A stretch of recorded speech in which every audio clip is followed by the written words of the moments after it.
विद्या चव्हाण, चहा पाण्यासारख्या मुद्द्यांवरून तुम्ही टीका करता किंवा काय, पण जे हे अतिशय महत्त्वाचे मुद्दे, आता मगाशी डॉक्टर मिलिंद सांगत होते, काय तुमचं म्हणणं आहे, काय भूमिका आहे तुमची? नाही, मला या ठिकाणी 2-3 गोष्टींचं स्पष्टीकरण करायचं आहे की तुम्ही जे म्हणाला की अजूनपर्यंत म्हणजे जवळजवळ 40 दिवस होत आले पण अजून तर हे सरकार हललेलं नाहीये.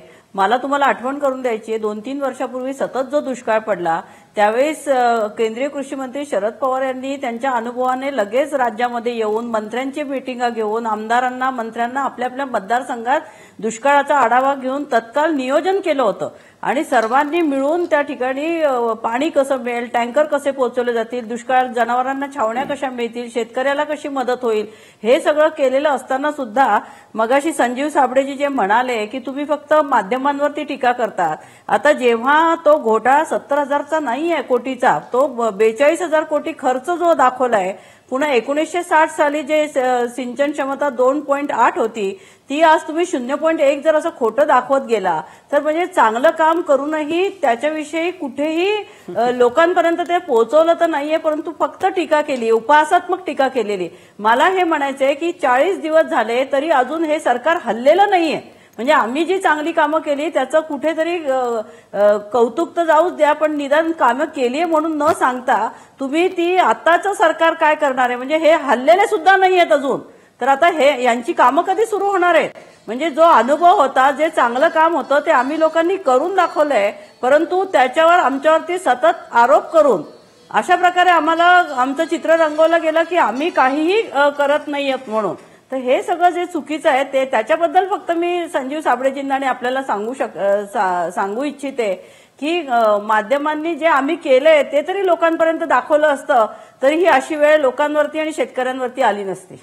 माध्यमांकडून असणाऱ्या अपेक्षा वेगळ्या. डॉक्टर मिलिंद माने, आता तुम्ही ऐकता आहात की आमदार विद्या चव्हाण काय म्हणतायत. त्यांचं म्हणणं असं आहे की मुळामध्ये सिंचनाच्या अनुषंगानं आमच्या सरकारनं अतिशय उत्तम काम केलं, माध्यमांनी काय दाखवलं हा मुद्दा वेगळा, पण त्यांचं म्हणणं असं आहे की फार उत्तम काम केलं हा एक भाग, आणि दुसरं म्हणजे 40 दिवस झाले तुमचं सरकार हललेलं पण नाही. तुम्ही नितीन गडकरी आणि देवेंद्र फडणवीसांच्या बैठका हे सांगू नका, धोरणात्मक पातळीवर काय झालं हे सांगा, आणि त्या म्हणतायत की सिंचनाच्या अनुषंगानं त्यांनी उत्तमच काम केलं. काय म्हणणं आहे तुमचं? पहा, सिंचनाच्या बाबतीमध्ये मागे काय घोटाळे झालेले आहेत हे जगाच्या समोर आलेलं आहे आणि जे माध्यमाने जे काही घोटाळे उघडकीस आणलेले आहेत ते घोटाळे काही असत्य होते असं तरी म्हणायचं काही गरजच नाही आहे. ते सिद्ध झालेलं आहे आणि ते सिद्ध होत असताना सरकारच्या विरोधामध्ये या प्रचंड घोटाळ्यामुळे आणि या भ्रष्टाचारामुळे हे सरकार इथून गेलेलं आहे आणि किती अल्पमतात ते आलेले आहेत की एवढे जर चांगली कामं केली असते तर त्यांना एवढं अल्पमतात त्यांचं सरकार म्हणजे ते लोक येणे किंवा कमी मतं मिळणे त्यांना किंवा कमी लोक निवडून येणे अशातला भाग घडलाच नसता. जे सत्य आहे, लोक जे जाणतात, जो शेतकरी जाणतो, सामान्य व्यक्ती जो आहे, उपभोक्ता तो जाणतो आहे, ज्या सत्य गोष्टी गेल्या 40 दिवसामध्ये काय तुम्ही गेल्या 40 दिवसामध्ये काय केलं ते बाब आहे. आणि आता येत्या नाही 40 दिवसात एवढं म्हणजे कसं आहे की पहिले आमचं मंत्रिमंडळ 10 दिवसामधलं 10 मंत्र्यांचं मंत्रिमंडळ होतं. आता 2 दिवस झाले फक्त आमच्या फुल स्ट्रेंथ मध्ये मंत्रिमंडळ तयार झालेलं आहे आणि पहिलं अधिवेशन आहे. पहिल्या अधिवेशनाचा आजचा पहिला दिवस होता. आज फक्त शोक प्रस्तावापलीकडे काही झालेलं नाही आहे. उद्यापासून धोरणात्मक निर्णय घेण्याची प्रक्रिया सुरू होणार आहे. तुम्ही म्हणाल की काल बाळ पैदा झालेलं आहे आणि त्यांनी अगदी धावायला पाहिजे, असं शक्य नाही आहे. हे निर्णय घेण्यासाठी प्रक्रिया प्रक्रियेतून जावं लागतं. सोडून द्या, सरकार नवीन एका दिवसाचं येतं आणि एका दिवसात तुमचे कृषी मंत्री असं म्हणाले की या शेतकऱ्यांकडे मोबाईलचे बिल भरायला पैसे आहेत पण वीज बिल भरायला मात्र पैसे नाहीयेत, असं कृषी मंत्री म्हणाले. विद्या चव्हाण, ही आस्था शेतकऱ्यांबद्दलची आहे, काय तुम्हाला वाटतं का की खरंच शेतकऱ्यांच्या अनुषंगाने काय होईल इथे? ही आस्था नाही, हा उर्मटपणा आहे. हा गरीब शेतकऱ्याला म्हणजे कृषी खात्याकडनं जर काही मेसेजेस आले तर ते घेण्यासाठी त्याला मोबाईल लागतात. मोबाईल काय तो मजा म्हणून गाणी ऐकायला घेत नाहीये. मला या ठिकाणी सांगायचंय, मगाशी हे म्हणाले की आम्ही फार अभ्यासपूर्ण आहोत, तर मला यांना विचारायचंय की या अभ्यासपूर्ण या लोकांचा खूप अभ्यास आहे शेतीविषयी आणि प्रत्येक प्रश्नावर, तर या अभ्यासू लोकांनी आतापर्यंत 40 दिवसात काय धोरणात्मक निर्णय घेतले, काय नियोजन केलंय हे यांनी सांगावं ना. कारण हे मगाशी म्हणाले की आम्ही अभ्यास पूर्ण फार करतोय, तर अभ्यास करायला यांना किती दिवस लागणार आहेत? प्रत्यक्ष तुमचा अभ्यास कागदोपत्री असला तर तो शेतकऱ्याच्या आत्महत्या थांबवणार नाहीये.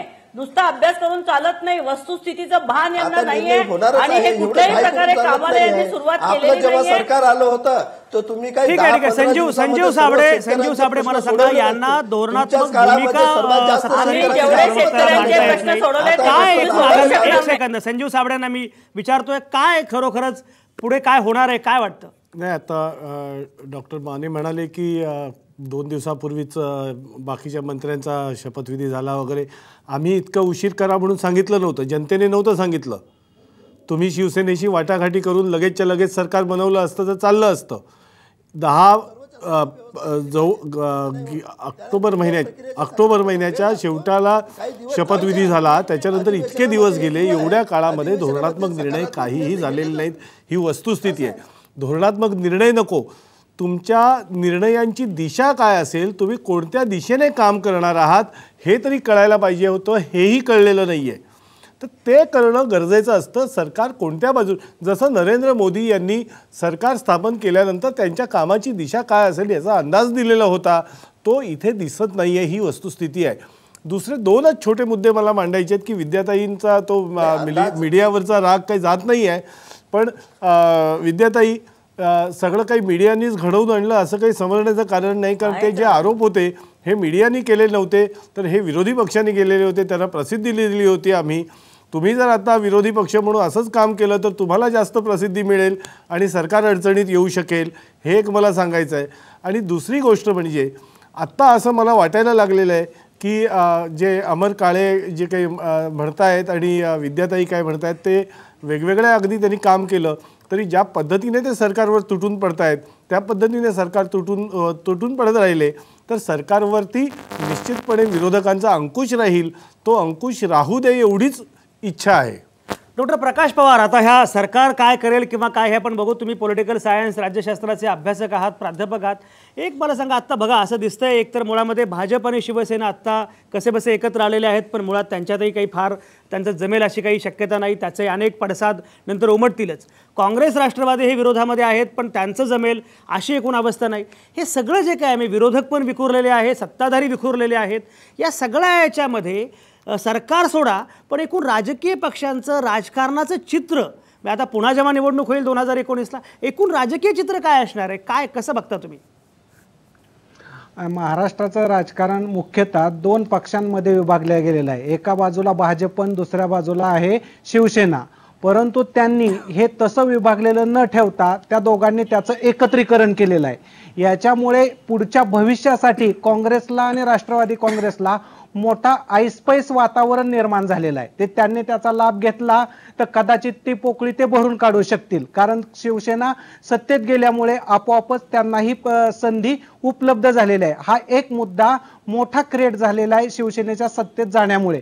दुसरा मुद्दा आहे की शिवसेना आणि भाजप यांच्यामध्ये फार मोठा वाद मला होईल असं काय वाटत नाही.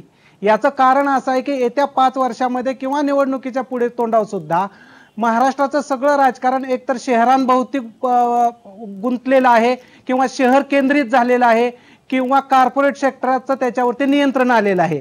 आणि हे कॉर्पोरेट सेक्टरशी म्हणजे संबंधित राजकारण हे करत असल्यामुळे यातून त्यांच्यामध्ये मोठा बेबनाव निर्माण होईल अशी काही अवस्था नाही. आता राहतो याच्या पुढचा मुद्दा की कॉर्पोरेट सेक्टरच्या बाहेर कोण आहे, तर कोण असण्याचं उत्तर आहे की ज्यांच्या शेतीला पाणी मिळत नाही असे शेतकरी आहेत, शेतमजूर आहेत, सीमांत कामगार आहेत, शहरामध्ये राहणारे झोपडपट्टीतले लोक आहेत. या लोकांकडे शिवसेना बीजेपीचंही आज नीट लक्ष नाही आणि काँग्रेस राष्ट्रवादी काँग्रेसचंही नीट लक्ष नाही. जणू काही हा वर्ग म्हणजे सुट्टा आणि मोकळा पडलेला आहे. या वर्गाला कोण संघटित करेल, त्यांच्यामध्ये कोण आवाज भरेल, त्याच्यावरती येत्या 5 वर्षाचं राजकारण असेल. म्हणजे जर या वर्गामध्ये आवाज भरण्याचं काम आणि त्यांचा व्हॉइस बाहेर काढण्याचं काम काँग्रेस आणि राष्ट्रवादीने केलं तर त्यांचे दिवस अधिक उज्ज्वल असू शकतात, परंतु तिथपर्यंत ते पोचलेच नाहीत आणि केवळ माध्यम आणि माध्यमाला जोडून असणाऱ्या इतर केंद्रित गोष्टींपुरतेच मर्यादित राहिले तर मग मात्र ह्या राजकारणाचा पट असाच विखुरलेला राहू शकतो आणि हे 5 वर्षाचं चित्र देखील असंच विस्कळीत राहू शकतं. हा मुद्दा तीक्ष्णपणे पुढे येतो. विद्या चव्हाण, ग्रामीण भागाच्या अनुषंगाने सुद्धा आता प्रकाश पवार म्हणाले की हे बरोबर आहे की शहरीकरण सुद्धा आता प्रचंड वाढत आहे, त्यामुळे शहरांचे प्रश्न सुद्धा तेवढेच महत्त्वाचे आहेत. मुंबईचा मुद्दा हा प्रत्येकच ठिकाणी कायम नेहमी महत्त्वाचा असतो. आत्ता मुंबईच्या अनुषंगाने नरेंद्र मोदींच्या पंतप्रधानांच्या नेतृत्वाखाली एक समिती नेमायची अशी जी काही सूचना आहे किंवा मुंबईच्या अनुषंगानं ज्या वेगवेगळ्या सूचना आत्ता पुढे येत आहेत केंद्रातून, राज्यामध्ये सुद्धा त्याच्या काही गोष्टी होत आहेत, एकूण विरोधी पक्ष या सगळ्याकडे कसं बघतोय? नाही, मला तुम्हाला या ठिकाणी सांगायचं आहे की शहरी प्रश्न असू दे किंवा ग्रामीण प्रश्न असू दे, नरेंद्र मोदी असू दे नाही तर देवेंद्र फडणवीस असू दे, हे लोक फक्त व्यापारी लोक आणि उच्च मध्यमवर्गीय ह्या लोकांचेच प्रश्न सोडवणार आहेत. हे ना शेतकऱ्यांचे प्रश्न सोडवणार आहेत ना झोपडपट्टीतल्या लोकांचे प्रश्न सोडवणार आहेत. यांना त्यांचं काहीही सुखदुःख नाहीये. हे आतापर्यंत नरेंद्र मोदी हे सत्तेत आल्यापासून या 6 महिन्याच्या याच्यात आपल्याला दिसून आलेलं आहे.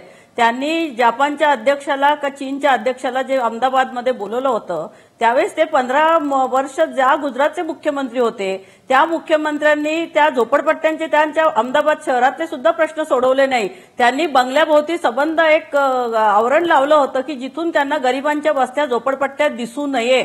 म्हणजे नरेंद्र मोदी 15 वर्ष ज्या राज्यामध्ये मुख्यमंत्री होते त्या राज्यातल्या शहरातल्या गरीब लोकांचे वस्त्यांचे झोपडपट्ट्यांचे प्रश्न त्यांनी सोडवलेले नाहीये. त्यामुळे मुंबईच्या किंवा इतर शहरातल्या कुठल्या झोपडपट्ट्यांचे प्रश्न ते सोडवतील अशी अपेक्षा करणं हे पूर्णपणे चुकीचं आहे.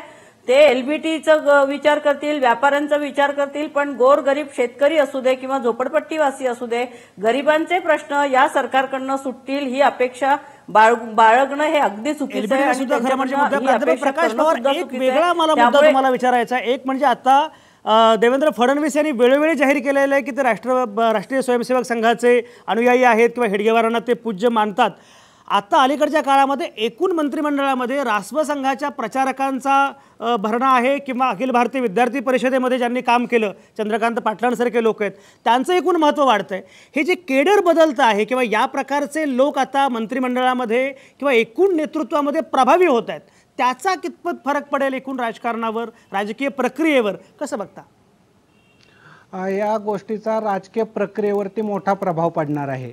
प्रभाव या अर्थाने पडणार आहे की ह्या सर्व लोकांचं जे राजकीय ओरिएंटेशन झालेलं आहे ते शहरी मध्यम वर्ग या पद्धतीने झालेलं आहे. म्हणजे विद्यार्थी परिषदेमध्ये असू द्यात किंवा राष्ट्रीय स्वयंसेवक संघामध्ये असू द्यात, यांना जो ॲटिट्यूड दिसलेला आहे हा साधारणपणे शहरी जीवनशैली त्यांच्यामध्ये आहे, मध्यमवर्गीयांची जीवनशैली त्यांच्यामध्ये आहे किंवा नवीन भविष्य कोणतं आहे ही जीवनशैली त्यांच्यामध्ये आहे. याच्यामुळे परिणाम असा होतो की याच्यापासून जे वंचित राहिलेले आहे त्याच्याकडे कसं पाहायचं हे त्यांच्या पुढचं आव्हान असणार आहे. याच्यामुळे कदाचित राजकीय प्रक्रिया ही केंद्रित मध्यम वर्गाच्या भोवती होऊ शकेल, शहरी भागामध्ये राजकीय प्रक्रिया केंद्रित होऊ शकेल, परंतु त्यांनी जर हा आपले चौकट फोडली दृष्टी असण्याची आणि ते बाहेर पडले तर कदाचित एक शक्यता अशी निर्माण होऊ शकते की त्यांना इतर वर्ग सुद्धा उपलब्ध होऊ शकतात. परंतु ते उपलब्ध करण्या इतपत एका बाजूला सत्ता चालवणं आणि दुसऱ्या बाजूला ह्या आम लोकांशी संपर्क ठेवणं ह्या 2 गोष्टी अवघड आहेत. हे भल्याभल्यांना जमलेली गोष्ट नाही.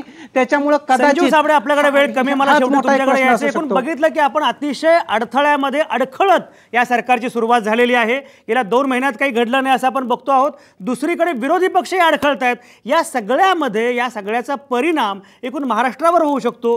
काय तुमचं विश्लेषण आहे? मला नेमकी तीच भीती वाटते आहे की एक 40 दिवसामध्ये काही दिशादर्शक असं काही घडलेलं नाही आहे आणि या पुढच्या काळात ते कसं काय करतात. आता हे त्यांची पहिलंच अधिवेशन आहे. पहिल्या अधिवेशनातनं काही उत्तरं मिळत आहेत का किंवा अधिवेशन संपल्यानंतर हे कामाला लागतं का? जानेवारी, फेब्रुवारी, मार्च, एप्रिल, मे, जूनमध्ये पावसाळा सुरू होतो आणि महाराष्ट्रात तर जूनच्या अखेरीस किंवा जुलैमध्ये पाऊस पडायला सुरुवात होते. तोपर्यंत इकडच्या शेतकऱ्याला कसं जगवायचं, तिथल्या जनावरांना कसं जगवायचं, पाण्याची कशी व्यवस्था करायची, आणखीन हे सगळे जे प्रश्न आहेत